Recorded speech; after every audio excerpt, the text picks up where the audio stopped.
All right, everybody. Well, welcome to the very first episode of SmithersTalks. What this will be about, I'm not 100% sure, but mostly competitive Hell Let Loose.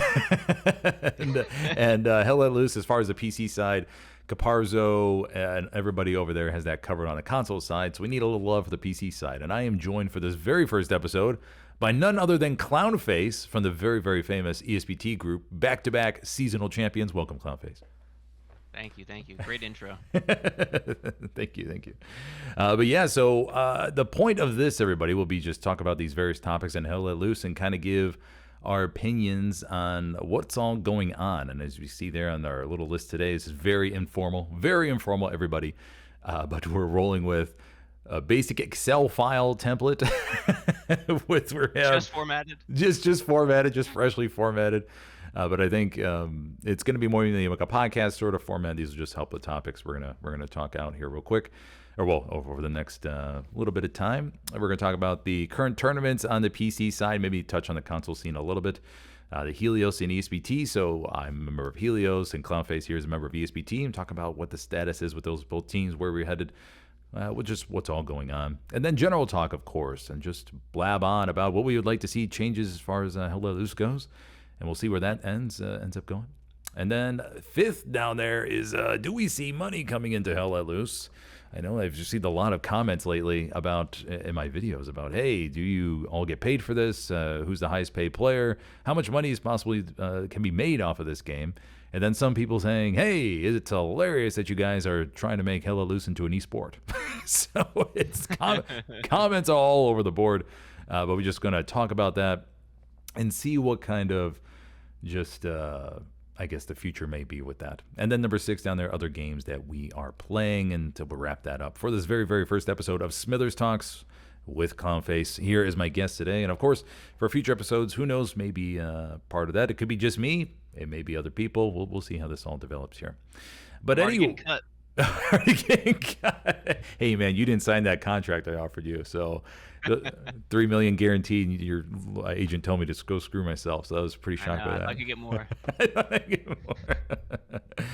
Alrighty, so let's go ahead and jump into the first topic, everybody. Let's go talk about the current tournament, which is HCA. Go ahead, Clownface. What do you think about the current tournament and its format? Actually, do you know what it stands for? I actually don't even know what it stands for. Hell Let Loose Competitive Association. Okay, yeah. So we're playing our first game this week. Yeah, I know the format changed a couple times this season. But I think they're doing it's like a modified Swiss system. Is that correct? Yeah, I think so. Yeah, and especially after WTH dropped out, and that was pretty big. That messed up all Group 1. Because you guys were supposed to face them week 1, I think, right? I think so. Yeah. I think it's better than what they originally were gonna do. But yeah, we'll see how it goes. I'm looking forward to it. Yeah, you guys who are you facing again on Sunday? Is it Greyhounds? Yeah. Oh. Big game. Greyhounds are pretty good. They could be fighting for that number 1 spot. They could be coming for revenge after getting beaten on Utah in seasonal. Yeah, I love Greyhounds. So I'm looking forward to the game for sure. Do you think? That when you go back to that seasonal matchup for the championship, was it super stressful in command chat, or did you guys feel like you had everything underneath control? It was a pretty normal game for us. Our command chat's normally pretty calm, I would say. Okay, gotcha. Yeah, I think. From a streamer standpoint, the rule about the game starting on time is really interesting. I've never had that before. I think Widow and the group there, or the management, whoever decided on that, how they voted on that, I don't know. But I think it's a very interesting rule because last week I had 2 matches for HCA that I streamed. And usually as a streamer, the thing is like you're prepping for the game and maybe you forget the last few things and you're thinking, oh, okay, well, the game's not going to start on time. I probably have an extra 5, 6, 10 minutes. So I'll just take my time and figure things out. Maybe I'll edit the logos a little bit or tweak this, tweak that. But no, that first matchup, the very first HCA match, because it was the start of the season, it was I was in the middle of adjusting my thumbnails and I saw the map flip and I checked the match chat And it's like, okay, we're starting. We have to start on time because of the rules. And I was like, oh, they're really taking this seriously. Yeah, I saw that too. I was kind of excited when I saw that, just because I mean, well, I'm always there on time, so Mhm. it's like always annoying when the game's like not starting, especially with like for sometimes it's just like you see everyone's in server. It's like, what are we waiting on? Yeah. I mean, it's not uncommon, right, in the gaming community for matches to get like delayed, and it's especially impressive that we're getting what almost 100 people in a server all at the same time from across the world. So when you think about that, it's kind of not as big of a deal, but it's really annoying as the player, and I imagine as the caster when you're ready to go as well. So Yeah, exactly. And then especially when you think of those late night games, when you think of going up against, I mean, I remember facing Alpha or, I mean, who else? I mean, there's Sesh. I mean, those late night games where they're like, hey, we're having trouble getting a couple people in the server, and you're waiting and waiting and waiting, and you're thinking, oh my gosh, it's almost 10:15 p.m. or 10:30 p.m. and this game's not gonna be over till midnight, and everybody's energy levels start to slowly go down a little bit. And especially people who are like on the edge, like they'll sign up and it's like, all right, but let's, if we finish the game on time, I'll be in bed at a reasonable time. So like those people, and some people won't even sign up. Like it's like for the late games because they know, confident, that they interrupted this bedtime. So I didn't mean to name drop there, but yeah. Yeah. No, I got you. I got you. It's one of those things where, yeah. I mean, I think it's a really good rule. Obviously, life happens and people have last minute issues or whatever, but at least there's like a fine line in the sand that says, hey, we're starting, we're going, no matter what. Either because last weekend when Red Army faced BFTB on Stalingrad, Red Army was down 8 people. It was at 90. I was at 92 at the start of the match. And I was thinking, damn, that's going to mess out with some loadouts. But they were Axis on Stalingrad, so the first cap's probably going to go to the Soviets anyways. But still, though, you think about the node plan, you think about the drivers, rocket snipes, all that. The tanks, if a tanker can't get in time or something, that has a nice snowball effect downhill over the opening plans. But I'm glad to see it, though, because obviously from a streamer standpoint, you could start the match on time. And you don't need to worry about being delayed and saying, hey, we're running a 10-minute delay or something like that. Now it's like you're on time. And the cool thing is also that since you know the match is going to start for sure, you can stream back-to-back games if you need to. Because that's a big thing when I streams back-to-back matches. I didn't know, or I wasn't guaranteed that the other match would start on time. But now it's like, hey, it's going to start on time no matter what. So you know when it's going to end. So that's really, really nice. That's really, really nice. Yeah, definitely better for time management. Yeah. But okay, but the HCA tournament is split out now. It's gone into go and check the format here real quick. If we take a look at the divisions, if I look at the match standings, there we go. Okay. So if I bring up the match standings here in HCA, we have Greyhounds that are 2-0, ESPT 1-0, obviously with the victory over WTH and everything. MS is at 1-1. And then we look at Group B. We have 82 AD, CU, Helios, Omen. Group C, CM, Chimera, Valkyrie, KRT. The combination of those two, I think it was. Then we have Botan in Group C. Yeah. So I think the groups this year, at least from my perspective, when I watched the game, seem pretty equal. I think that's because that's one of the biggest or the scariest things in competitive Helios is you put the teams in the wrong group. I mean, that's Yeah, I think there's some teams that could have been. I don't know. Group A and B could have been merged together, but yeah, I mean, I would say Group B is more closely aligned. You think Group A and Group B could have been merged together? I mean, what? Really? I don't know. Yeah, those are all good teams. Now, would they most likely lose to a Group A? Probably. Yeah. I think it's a good thing there's Scrim Group A. I don't know about an official match, though. Because, I mean, it's... but that rolls into our next topic, though. That rolls into our next topic. Yeah. We could talk about the Helios and ESPT states. So we'll go and start talking about Helios. So Helios is a very interesting situation. I think we have a lot of new players. I think a lot of teams struggle with roster issues every single week as far as who will sign up, who won't sign up. Of course, I mean, that's a very common unknown issue. When you think about comparing teams when you're watching a match and you're saying, oh my gosh, we had no idea WTH was going to lose to Baddies of the North. That's crazy. Well, behind the scenes, you don't know if WTH was hemorrhaging signups, just trying to get anybody in, and maybe had to pull recruits or something, and so everybody's out of whack. Maybe tankers had to play infantry all of a sudden. That's a little unknown topic that goes on in the background. But Helios's signups for official matches are still up there in the 60s or so, 60 plus. So that's always a great sign.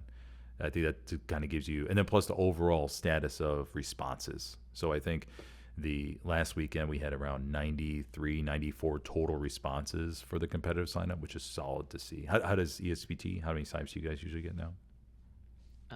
Let me just check our recent tomorrow.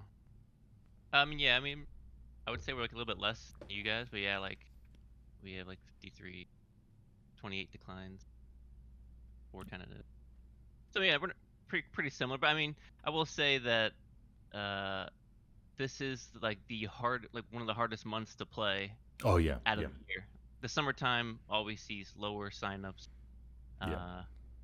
It's just that's just the gaming world, right? Gaming world gets put on the back burner during summertime. So yeah, it's a very solid point. I totally forgot to bring that up, but yeah, the summertime signups are because I remember in Helios 1.0 we had the summertime matchups, and we were thinking like, oh my gosh, nobody's signing up for these matches. We thought it was a Helios issue.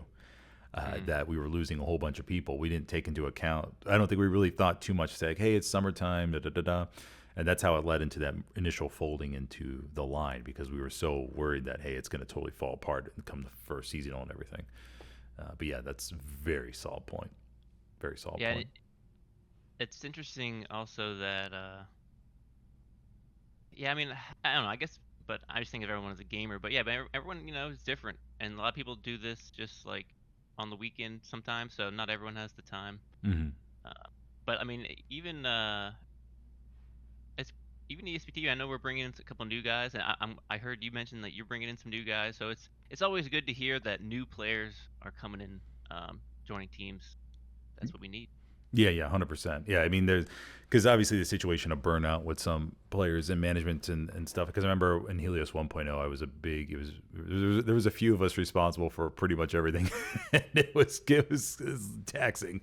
It was taxing. Now in Helios 2.0, there was a lot more distribution of work. And now, granted, I'm not really part of the group that makes a lot of decisions anymore since I've transitioned to streaming like a maniac every weekend as far as averaging 8 streams a weekend. But I mean, I can't think those. I can't. I mean, record is 9. I'm trying to see if I can get to 10. But I'm learning all these players, Clownface. I'm going to build the Helios super team.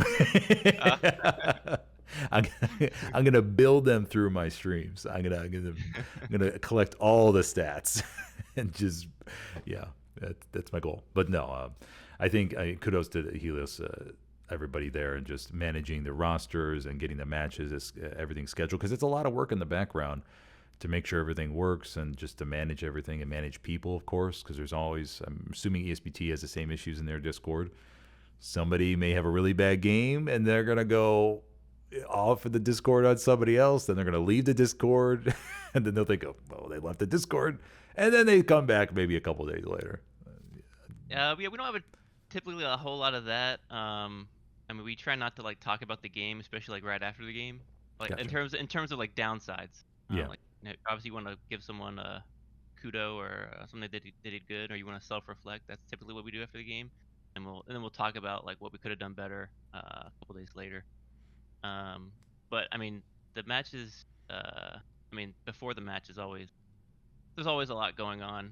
I haven't been involved a whole lot, but I have been involved for a short time, really in the nitty gritty, and there's a lot going on, especially during the summer months, like when you're under the pressure of like filling out a roster. Mm-hmm. And I know that's always a struggle. I mean, even recently, just sometimes just getting 50 signups, like it's like, man, it's tough.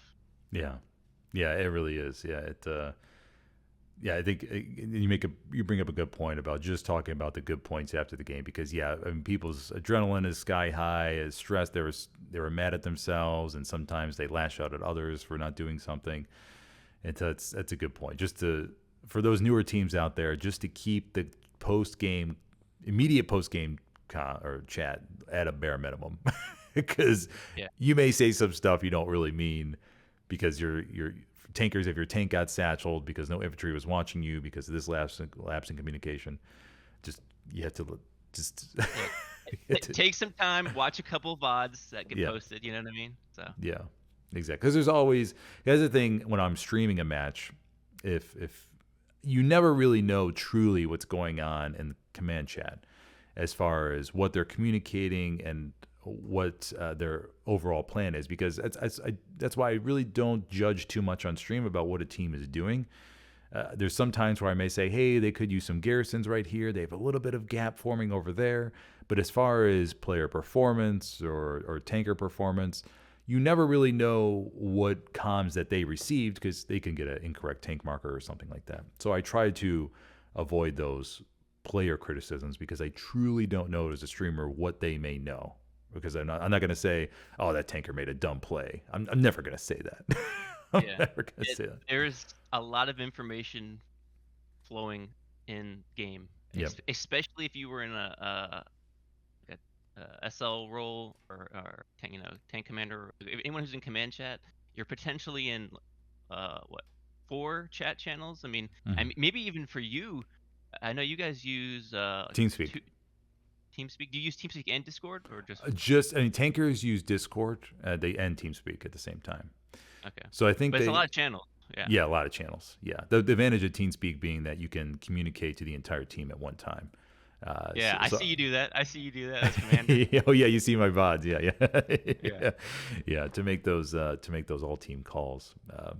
But going back to Helios, I mean, once again, just overall maintaining that structure in the background is so key. And a big underrated spot or big underrated part of a team is maintaining that structure, managing the Discord, managing the people, and all the time, and settling disputes between players as well.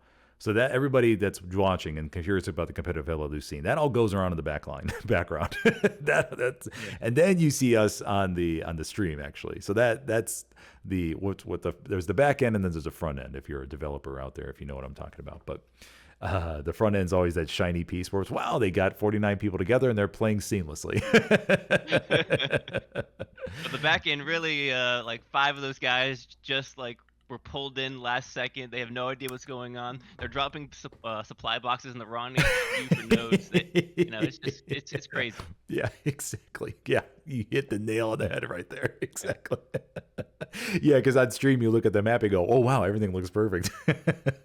But you have guys in chat going, "I don't know what the hell I'm doing, but here's a box." So yeah, but yeah. So back to Helios though. I mean, roster signups are good. That's a good measurement of the health of the team. New players are being mixed in.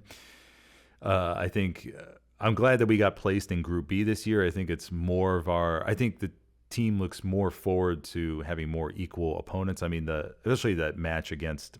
Here, 1 second. Let me bring up back the graphic on screen here. But Group B, Omen. That match against Omen was huge. I mean, the scrim against Omen last couple weeks ago was very, very big. There was very equal grounds. 82 AD, the loss sucked on checkpoint, but their MGs were absolutely ravenous and everything. But I think for Helios in that match, just to touch on that real quick, and one thing we talked about internally was just being able to recognize when we should make that push to go all in. That's one thing we talked about internally as far as saying, hey, these are the things we got to go off our checklist to say, hey, we're going to push here, and here because X, Y, and Z. Let's go for it. Let's do it. Let's not wait much longer when we know we have the advantage. Let's go for it.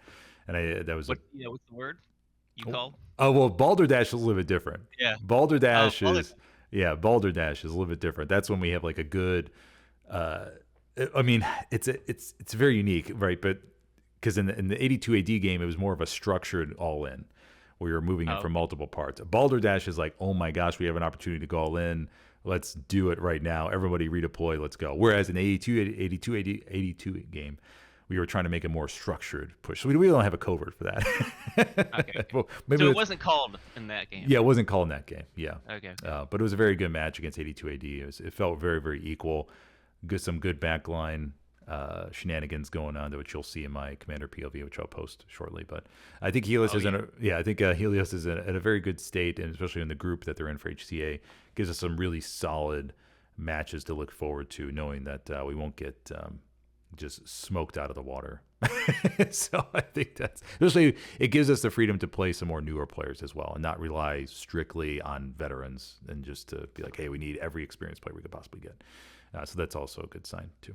So experience is definitely something that's important in these games. Like you need people who know what they're doing. Yeah. Otherwise, it's that's pretty easy thing to identify in games when things go badly, because typically people lack that experience, like how to react to certain situations. Yeah. Exactly. Oh yeah. If I go back to my very first commanding, oh my god, my first game commanding, holy shnikes, man! I was literally, I remember it was SME Checkpoint actually against an old defunct Spanish team, 501 ES I think it was. I was commanding and I was in the cemetery, just prone on the ground, not saying anything in command chat. I was just looking at the map. I was so terrified of the situation watching it. I was so terrible. It was but then obviously a whole bunch of games later and everything. Now it's just, it's everything's second nature as far as the game flow goes and everything. But anyways, talk about ESPT, Clownface. As of right now, I mean, I think a lot of people still want to play, and it's tough. I think our last 2 weekends we've had our matches canceled. Oh, that's right, the WTH match, right? Yeah, was the last two? I don't know. At least over the past month, I know a couple games have gotten canceled. So this is like their first game in a couple weeks, I think. So yeah, the team's looking forward to it. It's going to be a good game. And I'm looking forward to a little bit of the randomness, I guess, but a little nervous, just because, man, sometimes these maps, certain midpoints can be really rough. Remagen isn't a choice though. Yeah, it's not, thankfully.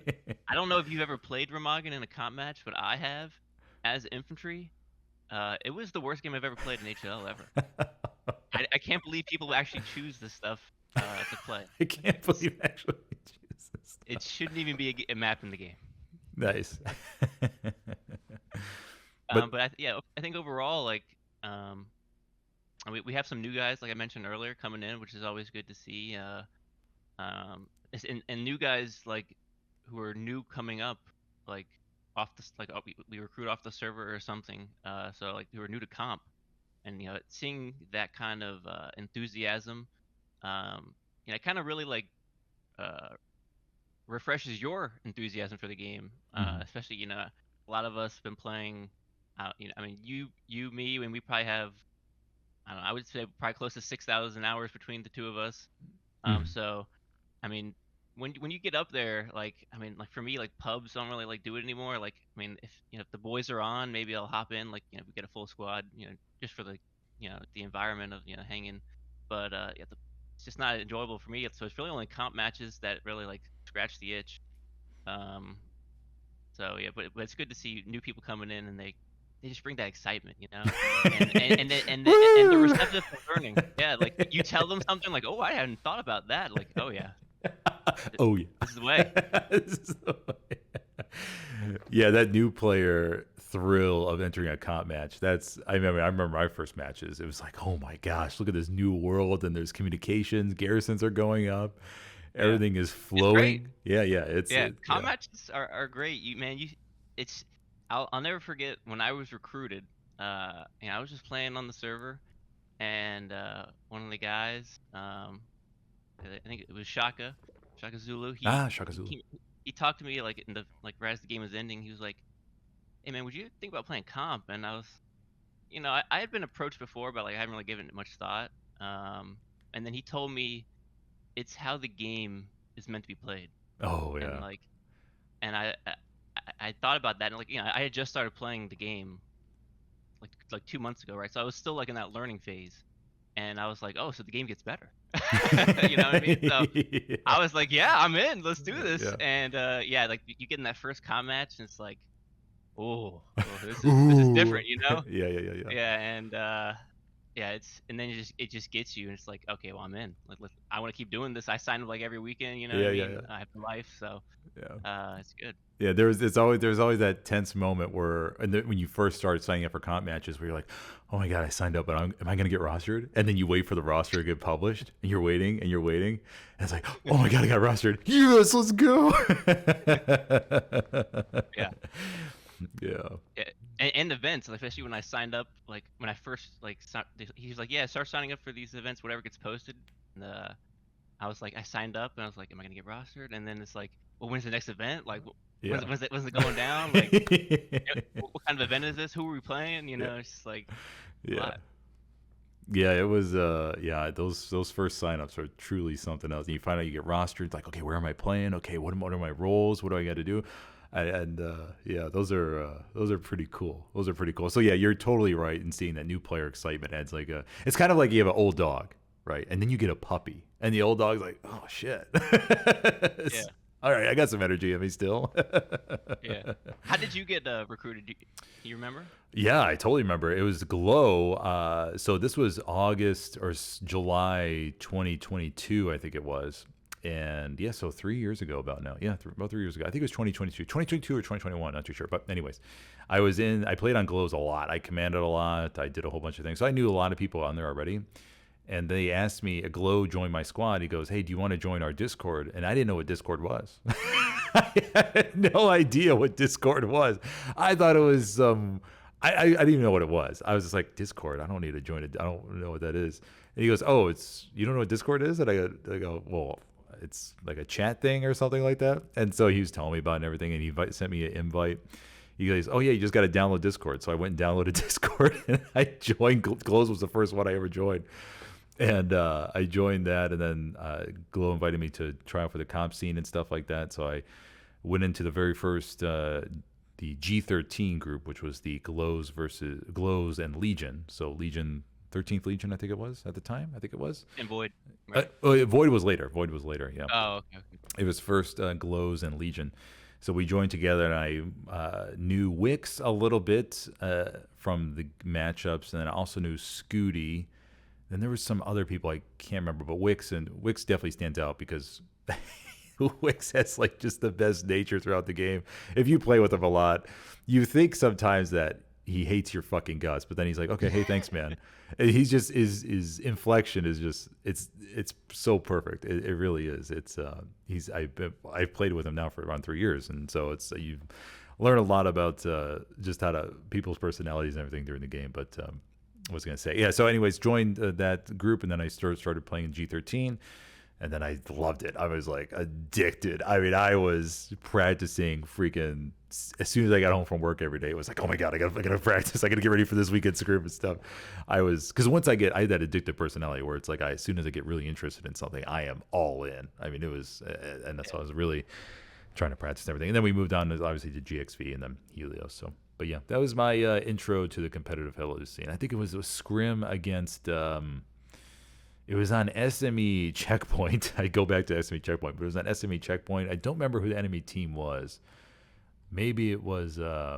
It was a veteran team. I remember, but that's all I remember.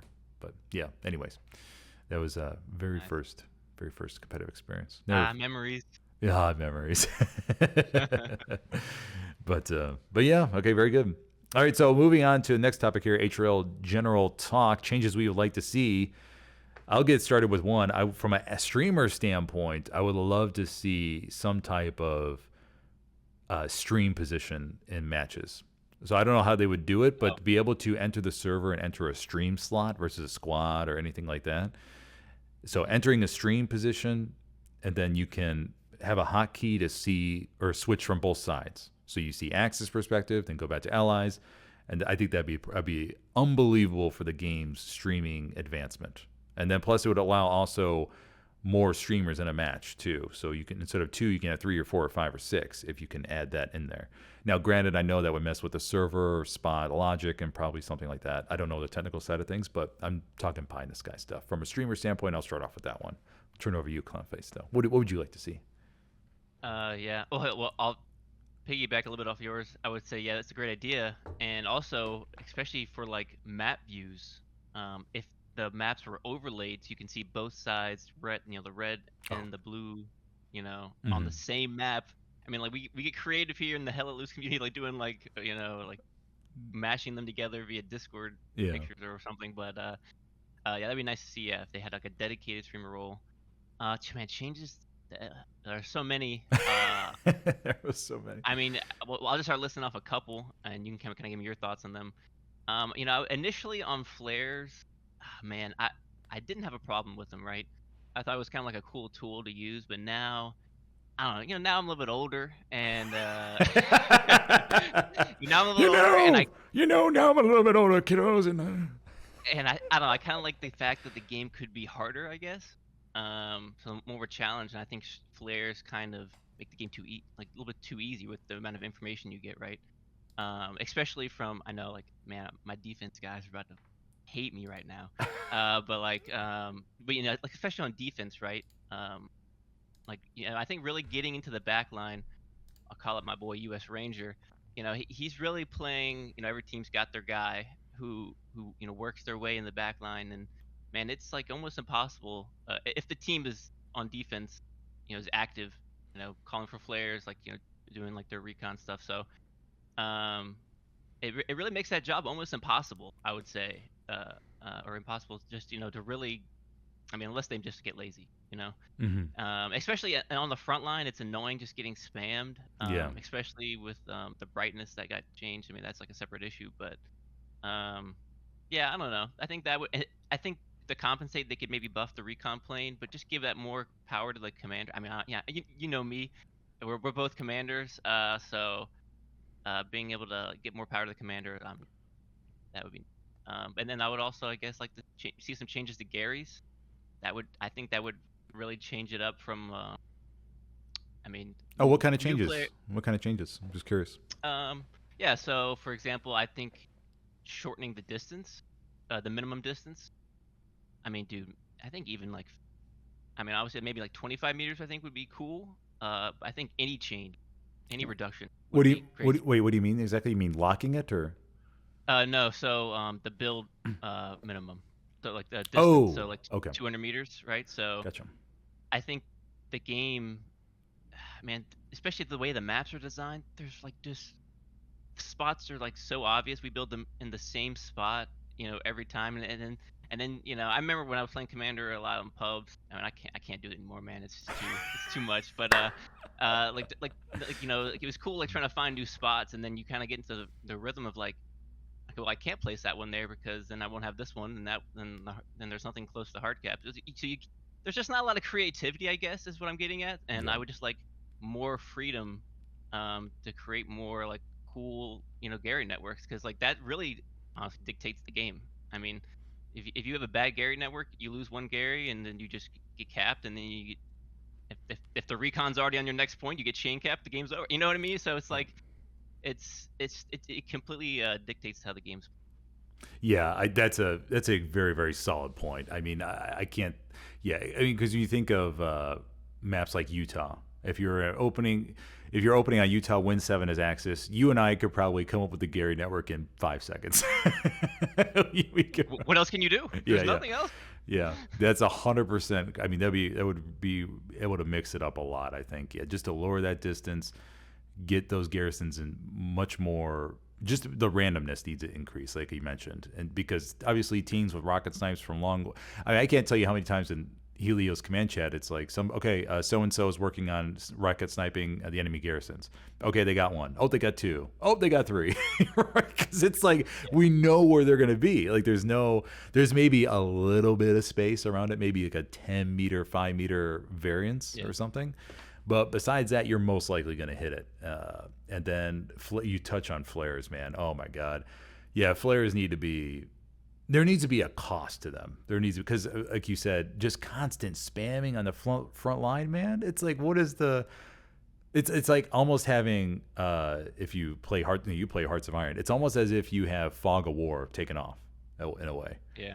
Because as long as your team can maintain a nice spam on the front line of flares, then you as a commander can just run a back or a front or recon a little bit farther back to look up their tanks, and then essentially you have unlimited map coverage. Yeah. It's, I mean, it's just like also like annoying, like especially when you're in the meat grind. It's like, I mean, even if it like doesn't really play into it that much, I mean, sure, like, I mean, I'm a big proponent of like you don't need to flare the front line just because I'm fighting a guy 50 meters in front of me. You know, I know where he's gonna be. But it is a little annoying, like getting flared unless like, especially on certain maps. Where like you might like be like in a cheeky spot or whatever, and it's just like people check flare, they ping it, and then it's like they just shoot you. So yeah. but I mean, I don't know. It's yeah, I think it could get nerfed in some way or another, and then I would like to see a composite buff. I think it'd be good. Yeah. I think flare is a really hot topic. I think there was a vote in HCA to ban flares, if I remember correctly, but it failed, or it. I forgot how bad it failed by, but I think I saw some post somewhere where somebody was saying, yeah, most of the teams still wanted the flares. I was thinking, damn, really? Like it? I don't know. Yeah, dude, it's crazy that as the comp community, I mean, obviously this happens in a lot of games, right? But we make these like we bring up these topics, right? Like, well, like one artillery, right? That's been a game that's something we completely changed as the comp community, right? One gun, unkillable. That's very different than base game. People who just play a pub, and like the fact that you can't use the Panther. I think these. I just wish these kind of things were just addressed by the developers, man. Let's just like change the game. I mean, it's hard, I get it, but can we try something? Yeah, the artillery. I mean, I played on both sides of the artillery with with the unlimited artillery back in the day, where I would see rocket snipes coming towards my face. I would see those. I mean, there's so many matches where, especially if you're playing SME and you're on the Axis, you would have a really nice area back there to build up the defense around Artie and everything. But I remember a couple of games specifically, though, where I would see rockets just flying in. Like, no matter what defenses you have, man, they're going to pinpoint those rockets right on top of you.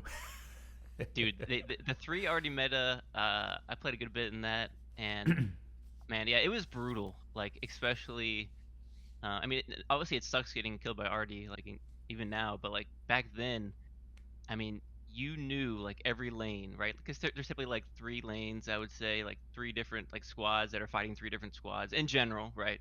And each of those had an arty gun on each side, so you would spawn in and you're getting an arty, so then you got to run forward while fighting people and try not to die to their arty and kill the guy in front of you. You know what I mean? So it was a dance, and yeah, it was a little chaotic. Dude, it was crazy too. I know like the arty defense stuff. I mean, even I know like it got crazy. Like, man, everyone was dropping boxes. Like, I think even tankers were dropping boxes. Like, everyone who could drop boxes. I think even as commander, I was spawning in as a support, dropping a box, then switching to the commander role. There's just so much that had to get built, and but man, that drained on people doing all that. On the back end, because a lot of people don't see this. There's hours of prep. Hours of prep that go into that, which is why it got changed. Yeah. Lining up the barricades to be just perfect, lining up the barbed wire so it makes sure it connects perfectly. Oh my gosh, yeah, it's just, it's so nuts. How you doing? I'm not even sure. Go ahead. How you doing on time? I want to make sure we have enough time to cover the rest of the topics here. Oh yeah, we're good. Okay, just want to make sure. But go ahead. Sorry. Oh shit! I was gonna say, honestly, yeah, I would be. I mean, I don't think I want to live in this world, but I would be interested to see. I think the comp community would be very different if we never changed that rule. I think a lot of people would have either stopped playing, like getting burned out. Yeah. So I mean, for the health of the community, I think that was. Yeah, like you said, tons of prep time, and if you don't do it, then you're gonna get dominated. Get dominated, yeah, very. And Axis was way OP. Yeah. With the Panzerschreck range, and the P4, it was just like much better. Like you obviously couldn't rocket snipe it, because the bazooka doesn't have the pen on the front. So the P4 was just a monster. Yeah, sniping. Yeah, and I remember in the HCA semifinals, if we go back to that GXV versus Sesh match on Hurricane Forest, those are the days when I commanded. And said, all right, we're going to load up all 3 artillery guns off the opening, 2-man each gun. We're taking advantage of this while we can. Yeah. And so there was a match against Alpha on SME check. Oh my God, how many times have I mentioned SME checkpoint? But there was a match You love against, it. yeah, there was a match against Alpha on SME checkpoint. And because we beat them the one week and then we had to face them again the next week. And it was on SME checkpoint. And that's where I was like, okay, we're doing all 3 guns off at the beginning. We're seeing what we can get. 6 people back at the guns. We're doing this. Just fire away as quickly as you possibly can. And I tell you what, I think I got to find the match. I have to have the match somewhere. But it was so cool driving around the supply truck as commander, and you just hear all of our guns just boom, boom, boom, boom, boom, boom, boom. And I remember off of the opening hearing in command chat, we got a truck, we got another truck, we got another. So Alpha was destroyed off of the opening because we had all 3 guns going full speed. And I was like, don't worry about the munitions, blow it up through the water, man. I mean, that's the best thing you can hear is on the opener you got a truck. Like, Yeah. you know, that information gets disseminated down to the boys, and it's like everyone's in the truck going, yeah, yeah, I knew we would get one. Yeah, exactly. Yeah, it's a really cool feeling. It's a really cool feeling. Okay, so we talked about flares. We talked about the spectator cam. What are topics that we want to, maybe one more for today? Let's see. Yeah, we probably should have. I know there's lots of stuff, right? Yeah, we could talk I about would this for hours, but yeah. I mean, I think in general, I mean, this is kind of like a Clownface type thing, but I mean, I would like to see some better maps. I don't, you know what I okay, yeah, mean? maps, yeah. I don't. I'm a little bit of a map hater. I think a lot of the maps in the game are, you know, I don't want to. I bad as like a I don't know if it's a good word to say, but like, because I know a lot of them are like based off like the way things were set up, right, in terms of like the environment and where things were. Man, I just wish there was a little bit of leeway because man, some of these maps are just unplayable. Yeah. I mean, like from Foy. I mean that's just like the easiest example. It's a barn surrounded on all sides by fields. Where is the gameplay? Yeah. Where is the gameplay, dude? You know, and a lot of maps are like that where it's like, man, it's just like how do you push and take certain points? Like again, obviously against good teams, right? Like you know, from a comp side, and you know, in a pub, it's the Wild West. Yeah. But yeah, I don't know. Some I don't know, like especially with like Mortain, that map came out. It's just like it's just a green blah. Like everywhere you look is just green, and they had this great town. You never get to play it. I Yeah. never see it. I mean, I Yeah. try not to play the map in general, but you know, what I mean, even when I play the map, you never get that, you know, because it's a 5th point, right? So Yeah, so it's way back there. Yeah. it's like what is that map design, man? Like Yeah. put the town like in the middle. People see 90% of the gameplay. Yeah. You know, so Yeah, that I don't town is very nice. I mean, it is. Yeah, that is very nice. Because I casted a match recently on Martain, and I got to look at the town because the team was getting demolished, or they were getting really beat up. I was like, oh my gosh, I've never streamed this part of the map. And I was like looking around, like, oh my god, these buildings are amazing. yeah, there's a lot of detail. There's a church, and it's crazy. You can't go inside the church because I think what their reasoning was they didn't have the time to put into making the inside of the church how it actually was. It's like that's a nice goal. Yeah. But let us just paste a couple assets you have from another church, like give someone a little bit of freestyle in there so we can go inside and actually enjoy a church. You know what I mean? Yeah. Oh my I gosh.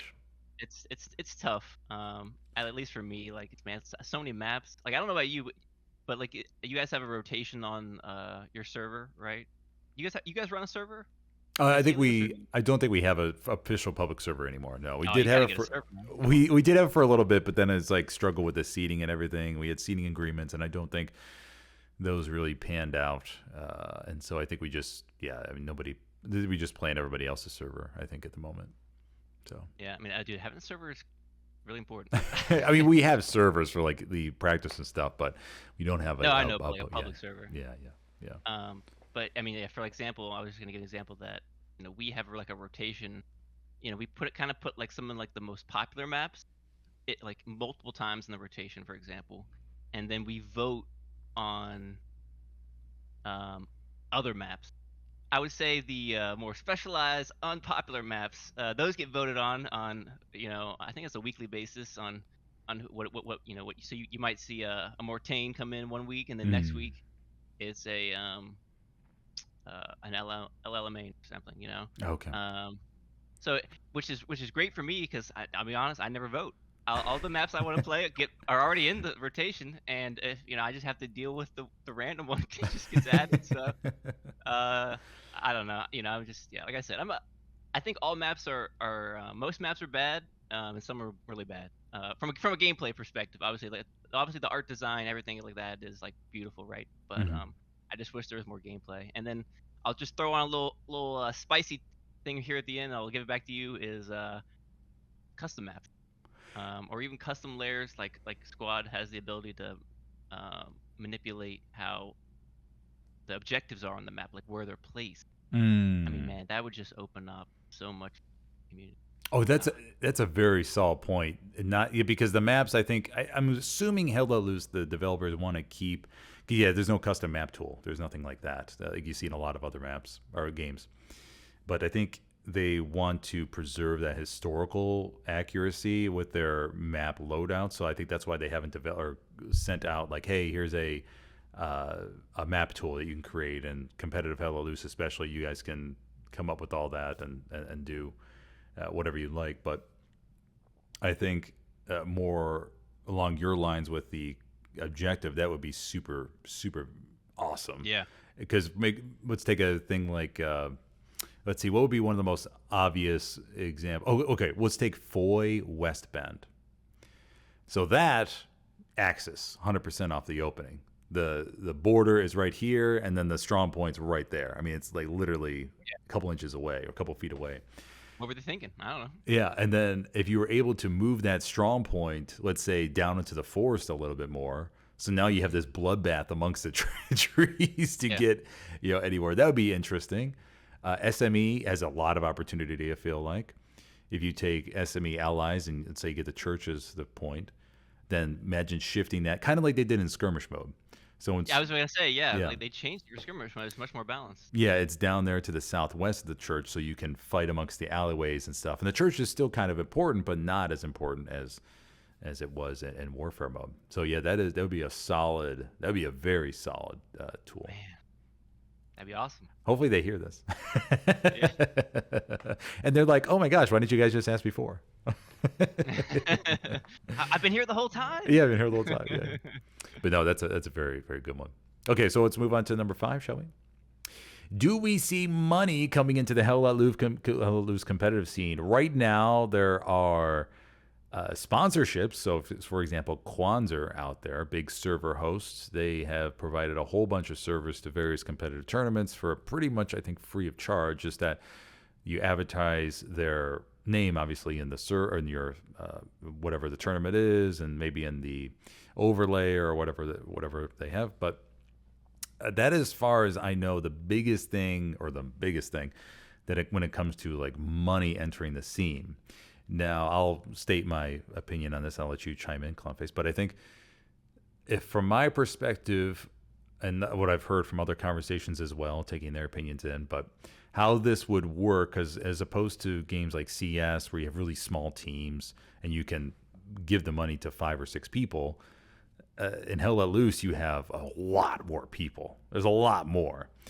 So let's just take our standard team of 60 people. Okay, so let's say the At grand, least. yeah, at least. Teams are definitely higher than that. Yeah, yeah. At least, I mean, I don't know about the console side. I think they play a little bit lower player cap, but I mean, I would say, we try to have an active player base at ESPT of, I think we shoot for 100. We're probably between 90 and 100 now. Yeah.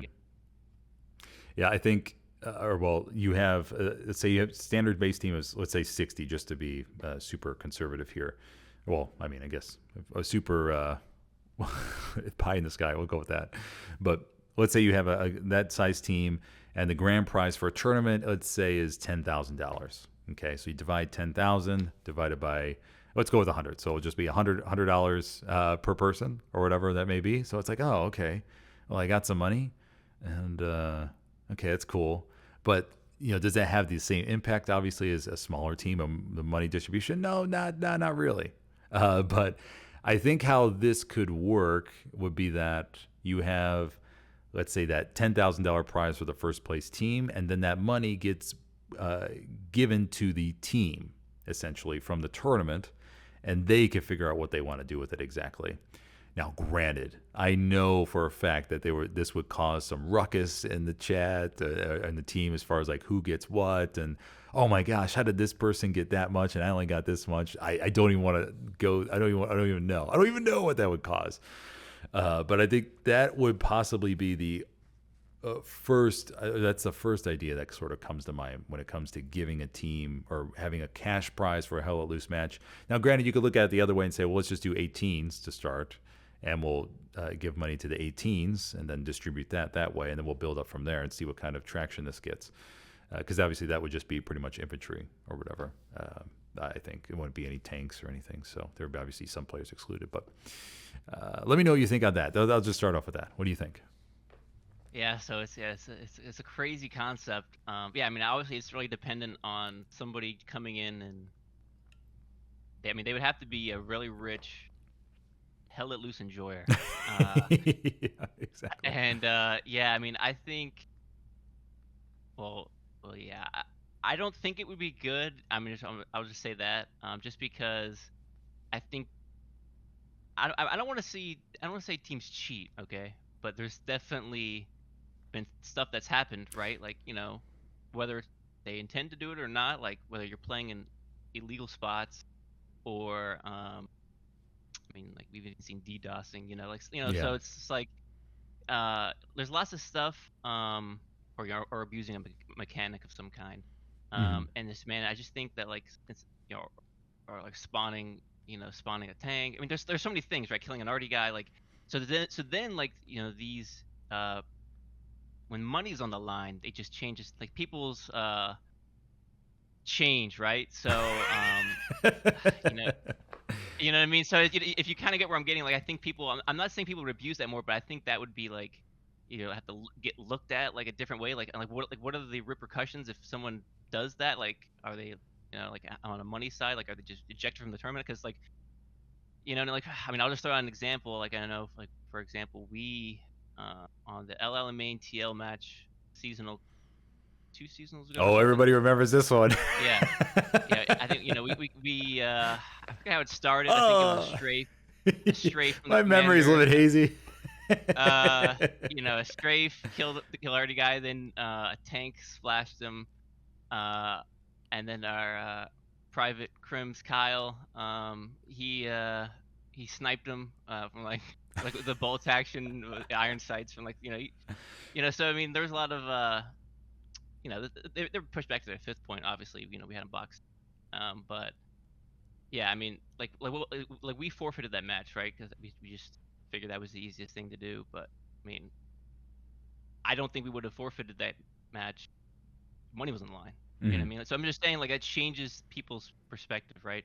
Yeah. And also with rostering, like, man, that would make things way more toxic, right? I mean, especially on the roles that aren't killed, like that aren't kill based or whatever. So it's like, and that's just, I mean, I'm just saying, like, it's just hard to get like stats out of the game, but people love stats, right? So it's like, so kills are typically what people look at, right? So, I mean, it's just, man, that would just create so many roster like headaches and drama, which the Hell Let Loose community does not need any more drama. You know what I mean? I just personally like to leave it at confidence, the highest paid player. That's just there's nothing that should change that. I don't know, man. Did you agree with any of that, or you think it'd be good? What is your take? I think it'd be an interesting experiment. I don't know. I mean, I could see something starting off small with, let's say, the most tanks destroyed or the highest KD ratio or something like that. So not team-wide prizes, essentially, just a little like, hey, a player here, a player there. I could see something just trickling that a little bit just to see if there's just to experiment. That's the word I'm looking for here. But you're totally right, though, with roster toxicity, because right now there's roster toxicity Yeah, when people don't get rostered, and you see DMs flying all over the place like, hey, why did this player get, I didn't get rostered, I'm so much better than this player. And then add money into it, then oof, man, oh man, that would be. You just can't add money. It's like I think even like what you suggested, like KD or tanks destroyed. I mean, because that creates an incentive to not play the game. Yeah. So like for example, like a tank might, they might get like super aggressive for some reason because they're going for glory, personal glory for the payout, right? That's true. Or KD, this guy's just gonna farm an OP instead of after he gets a couple kills. Another valid point. Walks 10 feet and wipes it. You know what I mean? Like oh man, that's what I'm saying. Like it's so hard the game, like to get stats out of the game to make decisions. It's tough. Yeah, because then you also have people that are in the background that, let's say, they're on the defense, right? Yeah, they're never going to be able to earn that. Yep. Yeah, so. But they're a defensive infantry person who is constantly redeploying, going around the map, dropping supplies, getting up garrisons, and has a massive support score or whatever, or just has massive utility value. That would be just very difficult to attach like a prize to, in a way, unless you have some specific metric. But you're totally right. Like the stats would need to be, there would need to be some buff to the stats, more detail provided, or there would definitely be something else needed on that. But it's so funny, like how many comments I get about about all of this stuff. There's just too many roles in the game that are just like, man, and that's one of the great things about the game. Mm-hmm. The amount of play styles in the game. Like, man, I mean, you can just take like a fragger, like Boy Crims or Khan, and I mean, they can play any game they want, and they're just really good at it, right? From a shooting aspect. Yeah. But then players like for example you and me, I'm not very average. I'm very average. And I know you like to hide under bridges when it comes to combat. So hey, don't be mad that I'll never forget that, man. On Foy, you were hiding under there. You got me, man. But like, there's so many different roles. Like, man, you could be, man. I'll tell you, we had. I mean, he's still, I guess, on. I don't know. I haven't seen him in a while, but I mean, we had old guys. We have old guys on the team. 50s. Maybe higher than that. I can't remember. But the fact that they can still play the game in some capacity and be effective, like especially like playing tank. I mean, like, you don't have to have sick reflexes to play tank. You have to be smart. Yeah. You know what I mean? So or playing defense is completely different than playing like a frontline infantry guy. Like you have to be like a little bit more like I would say your strategy has to be a little bit better on defense, on like anticipation. Like where they're gonna try to get behind us at or whatever. So there's just so many different ways to play the game, man. And that's why it's a great game. Yeah. And that I think that, and combined with like how the spawns are all player built, I mean, just there's just something about Hella Loose, which has kept the player base playing it, right? It gives an experience like no other game. That's the reason we play. That's the reason we can't play another game, like in the space. At least for me, for example, like I can't play Battlefield, right? I came from Battlefield before I started playing Hella Loose, and I can never go back to Battlefield because it's just like a less strategic version of Hella Loose. You know what I mean? Like there's the fact that there's player built spawns. I mean, that just dictate the game. Yeah. And how that's like your focus on what you should be doing, and playing the objective is like it's just a great game. Yeah. I just wish it was more popular and we got more support. You know what I mean? That's all it is. Yeah, I think. I mean, you bring up a good point. I mean, I think Hella Loose is just so much more. You're more interconnected and interdependent on everybody else and what they're doing. Versus team game, 100%. Yeah, versus other games where you can pretty much go off on your own, jump through buildings, and frag your heart out, and you don't need to worry about anybody else. And this, I mean, given our Hearts of Iron expertise background as well, I think that may be coming into play here too. Is where. Wait, do you play Hearts of Iron? Yeah. All right, we'll have to play sometime. I didn't know you played. I've been on a kick recently. You've probably seen. Oh, I used to be heavily involved in Hearts of Iron 2, especially with the development of various mods, and I was like really into it as far as because one of my things that I mean, this was forever ago, but I had a cool contribution for the idea of encirclement. Is that before Hearts of Iron 2 used to have like an encirclement penalty where it's just, okay, hey, these troops are going to be going, or they're going to be getting reduced in their ability to defend and everything. And there's nothing else. But then I remember going through I say the word forums back then, but we have some various forums talking about this. And I was like, well, what if, now keep in mind, I'm like 15, 16 years old. I'm talking about this. Oh, this is young Smithers, This is young Smithers talking about this Hearts of Iron 2 stuff. But I remember talking about how, well, an idea of encirclement, I mean, the troops are going to fight harder in a way if they're, hey, I'm on my last stand and this is it. I mean, think about the Soviet troops at Stalingrad and how they fought to the very, very bitter end, and they held on at the last second. But anyways, it was cool to see that idea get put into the mod back then of Hearts of Iron 2. I think it was, what was it called back then?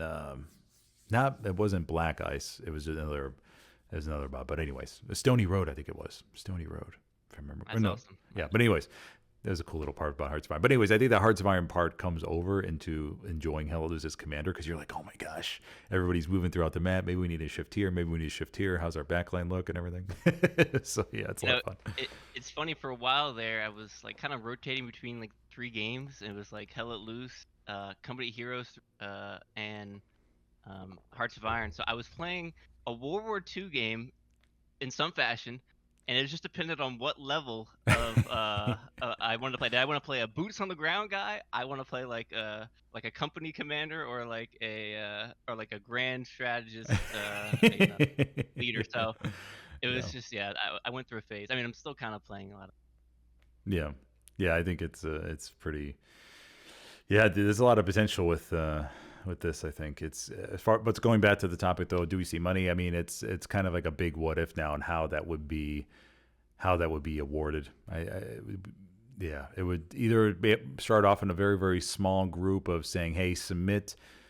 Let's say 18 versus 18. We've seen those matches before. Not really the most popular things, because obviously it loses a lot of elements of the games and everything. But I think that's where would have to start, as far as saying, hey, submit your roster for 18, or you submit your roster with, say, 25. You have 7 potential subs. Everybody will be awarded a flat prize if you win if you win the tournament, and that's it.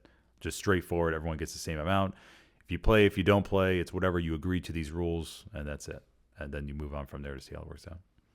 I think also it could just be awarded to the team. I mean, this and that would also have to be, and it's a little. I can't speak for every organization. I know our organization would do the right thing, right? Like if, for example, if ESPT was just awarded an X amount of dollars, right? Mm-hmm. That money would just go back into the server. Oh yeah. Or, and I mean, because I think we have a couple servers, so, and we try to like, it costs money to run a server, multiple servers, so it'd be nice to, like, if that, like, there was money coming in towards that instead of having to rely on the players to pay for that. So I think that'd be like the initial logical choice for Hell Let Loose. I mean, maybe down the line there's something for like individuals. I don't know. I think it's just too spicy for me. But maybe, like, for example, if you were playing like the smaller game modes, but then it's just like, man, I don't know. That is just like not a super popular game mode, man. Like, yeah, I guess. Among at least from what I've seen, like, there's some people that like it, most people do not. Yep. And most people, it's because the tankers ain't playing 18s. You know what I mean? Yeah. So it's like, or the poor arty guys. Got to think of those arty guys back there. Yeah, the arty guys. Oh man, and I'll say it real quick, man. The arty, that was like the one brutal thing that was like the one downside with the meta change. You go from like 3 people to 1. That's all. Those new people had to find a new job. Yeah. Or they most likely stop playing, at least in our case. So. Yeah, actually, I think about it. I did see a few artillery players just disappear. They just, because I mean, I was the artillery. I was an artillery player for artillery defensive SL. I did play meat grind 1 match as infantry in G13 on PHL, and I got absolutely. SSL? No, it was infantry. I got absolutely shredded. I mean, I felt so cool we called it blue tent back then, but I played in blue tent, and I was right in the middle of PHL. I think it was Carrington Causeway we were trying to hold, and I think I ended the game maybe 5 and 60 or something like that. Oh my god, it was terrible. I was trying to put down an MG and I did not know what to do. I mean, that's just a brutal map. I've played PHL back when there was 3RD. I mean, that match, or those matches are really tough. Yeah. I mean, we played WTH. This is kind of when we were kind of coming up a little bit, Mhm. and we were starting to get pretty good. But we hadn't like reached our peak yet, and man, we were going up against WTH on PHL 3RD. I mean, I remember we capped the midpoint like after fighting for a while. Like we recapped it, couldn't get a Gary up, man. I mean, for one, like there's like nowhere to place a Gary really, Yeah. because what we described. Also the map design, it's like, and where do you put it? And then, but we couldn't even build it because supplies, bro. Just get The destroyed. supplies, they just get destroyed. I got a box down. All right, well the SL, oh he's dead. All right, now he's got to respawn. Oh, supplies are gone. Now we need a new box. You know what I mean? So man, that yeah, 3RD, especially on PHL, like PHL is just a brutal map, man. Yeah, that's one. You bring, and that's another solid point where it comes up to, or where it comes to these matches. And when I'm looking at the map from a streamer standpoint, you don't see Gary's getting put up. You got to think that could be part of the issue where somebody put a proxy satchel down, they destroyed the box. An artillery round came in, destroyed the box. An HE round from a tank came in, splashed, destroyed another box. And so the team is scrambling, trying to find anybody with supplies to be able to get something Yeah. up. That's a little. I mean, we see it on Helios multiple times too, where it's like we can't get a box down to save our lives. Everything keeps getting destroyed. It's Oh man, it's crazy, man. But I will say, like watching PHL, like I would say, like I don't know, I would say like a streamer curse is they typically just sit on midpoint, right? Mhm. Is most streamers just, I mean that's kind of like where the objective is, so they kind of get a little lazy, I would say, in my opinion. Mhm. I think the flanks need to get some love, especially like, but I will say, man, on some of these maps, like especially on PHL, like where like the midpoint is like viewed by like so many parts of the map, right? Like you can be on the left side of the map, or east, west, whatever. And you watch that from eye in the sky point of view, you just see like arty rounds coming in, just like tanks, and like everything is just like flying across your screen. You know what I mean? I mean, it's super cinematic, man. I mean, it's a great game, like Yeah. especially from a casting perspective. I think like it's really interesting to see. Man, yeah, you can just talk about HL. Yeah, we gotta be careful. We don't want to go to a 10-hour podcast. Yeah. But no, so back to number 5, everybody, just to wrap up real quick. I think money coming into Let Loose is a big unknown right now as far as players actually getting paid. Possibly in this future, but someone would have to come in with some serious capital to be like, hey, we think this game has a future. We want to invest in it. Let's try out this small scale tournament where it's 18 versus 18 and we'll distribute the prizes this way. But yeah, I mean, as opposed to the other match, I don't think there's another. I don't think there's an esport game where for these larger of teams there's prizes awarded. I think the largest is Call of Duty and even Counter Strike. Maybe that's 6 versus 6, right? So Yeah, I mean, I'm not. Yeah, I'm not familiar with like other. Like I don't know if Squad has any money. I mean, I know that community kind of got destroyed. I feel like, somewhat recently, I know we picked a couple players. They didn't like the going. gotcha. So yeah, I mean, I don't know, man. Money in the game. And like I said, I think because like the game doesn't get that many views, like it's not it's like popular. In terms of like in terms of being well known, right? So it's like Yeah. not a super well known game. So the views are a little lower. So that's why I'm saying like it had to be like a rich enjoyer of the. Yeah, exactly. Yeah, so maybe if my voice acting career really takes off, I get some big time deals, then I could be the one. Yeah. And we can do a full thing. I'm hoping you get picked up for Hell Let Loose too, and maybe they add voice lines in, and yeah, you're one of those. Oh, that would be pretty sweet. That'd be pretty sweet. What kind of position do you see me playing, Clownface? What do you see me being a general, maybe a squad lead?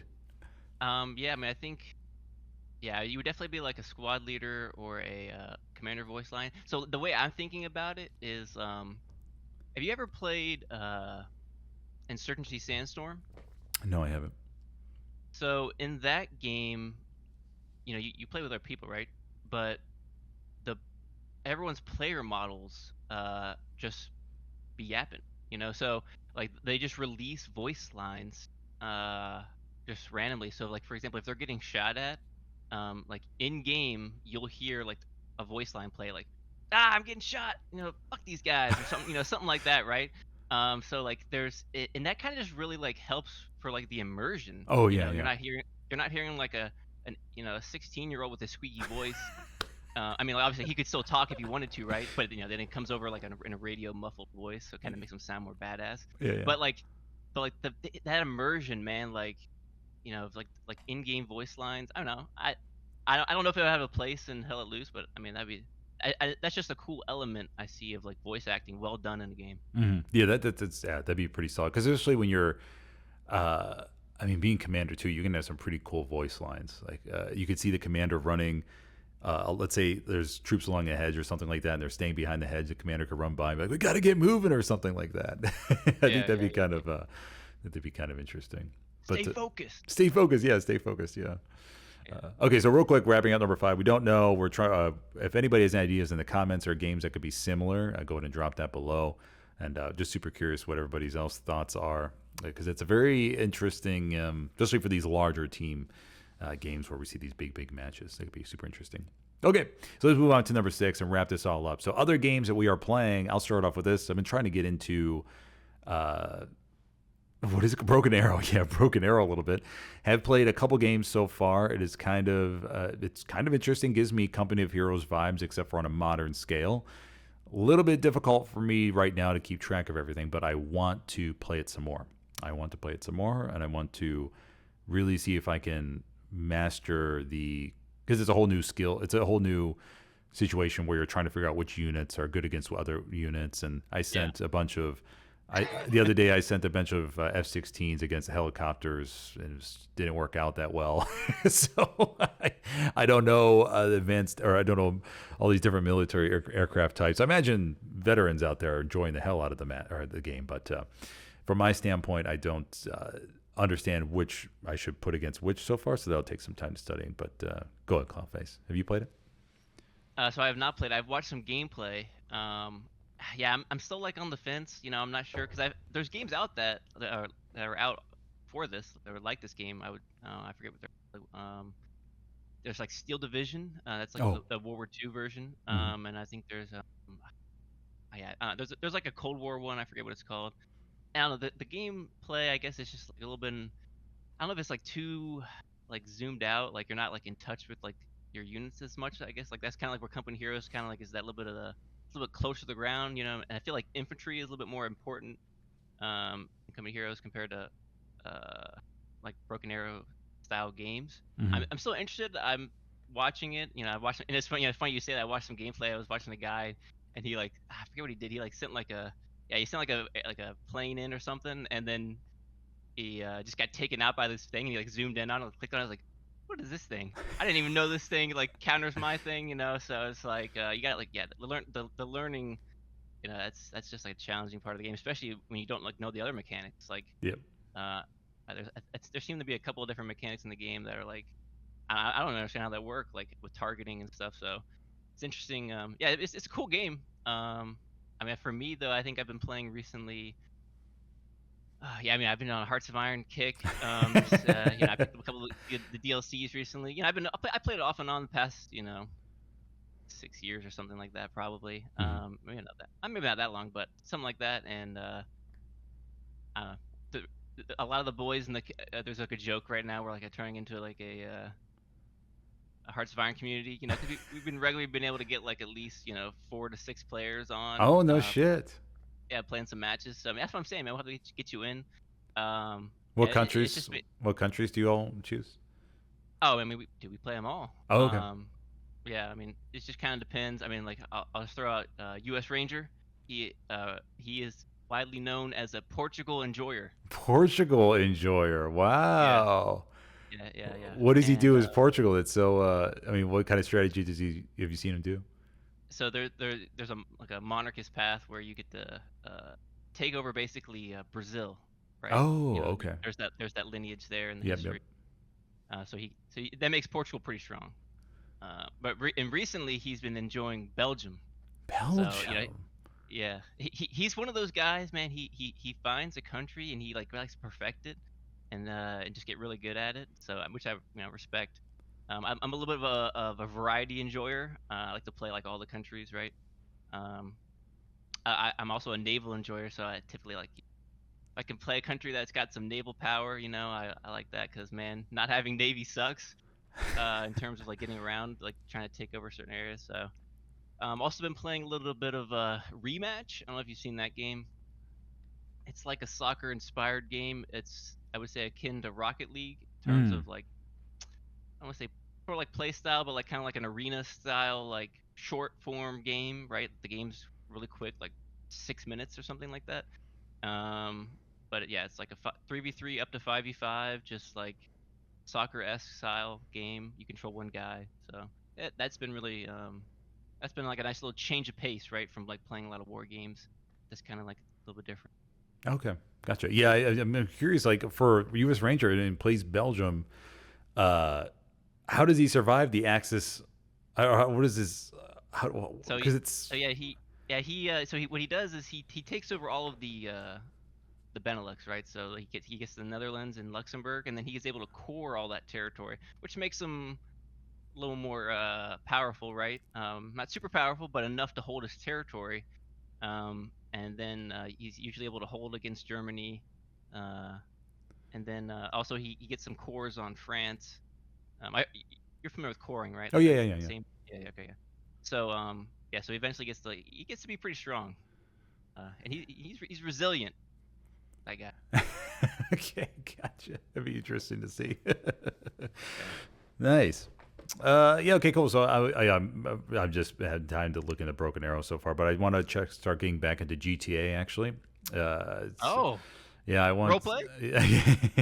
I want to get back into GTA with GTA 6 coming out hopefully in May 2026. I think it is estimated to be. I think right that's the latest estimated date. But I want to start getting back into GTA because I love that. I mean, Vice City. I mean, I people like GTA 5 and everything, but I'm a big Vice. I love Vice City so much. It holds a special place from a nostalgia standpoint, and just cruising around and beating up people in cars when I was 9, 10 years old or whatever it was.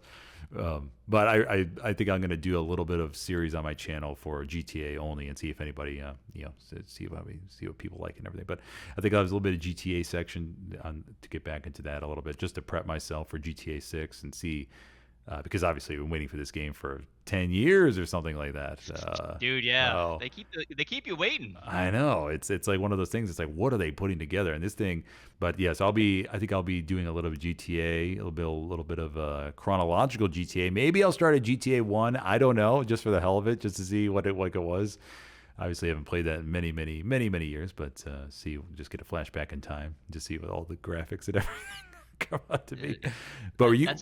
That's too far back for me. I can't go back that far. Are you excited for GTA 6 though?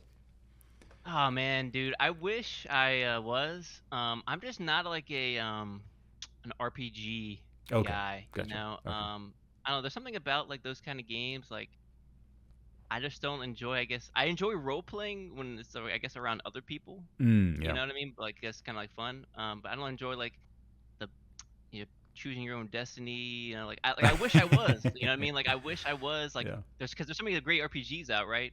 But I just can't like sit. I'll play them for like 2 hours and I'm like, all right, that's yeah. Yeah. Yeah, this is the only one that I'm really diving into, just because I'm just looking forward to see what all is in GTA 6, and because once again, it's waiting for it and all the build up and everything. So I don't yeah. know when you're gonna have the time. I mean, you're streaming 8 games a week, and so I don't know. Well, I'll be making the time. Don't worry, I'll be making the time. Okay. But already, anything else, Clownface, before we wrap this up? No, man, this has been fun. Yeah, this was Good. good. I think we covered a lot of topics. I think it's flowed nice and smoothly, and we'll have to see what we come up for episode 2 if you'll join me. Yeah, and put in the comments what you guys want to see. Yeah, exactly. Yeah, what other topics can we talk about? Obviously, Clownface and I have a ton of Hella Loose experience. We want to keep this generally around Hella Loose, but if there's other things you want us to talk about or other games maybe you think are on the up and coming for Hello Loose Enjoyers. Feel free to jot those down below. But yeah, super simple format. Hopefully everyone doesn't mind it. We'll develop some graphics maybe as we go along here. But yeah. All right, everybody. Well, thank you for joining us for this very first episode of Smithers Talks with my guest here, Clownface from ESPT. And yeah, we'll see you in the next episode. Any last words, Clownface? Good luck out there. Okay. All right, everybody. We'll see you next time. Have a good one.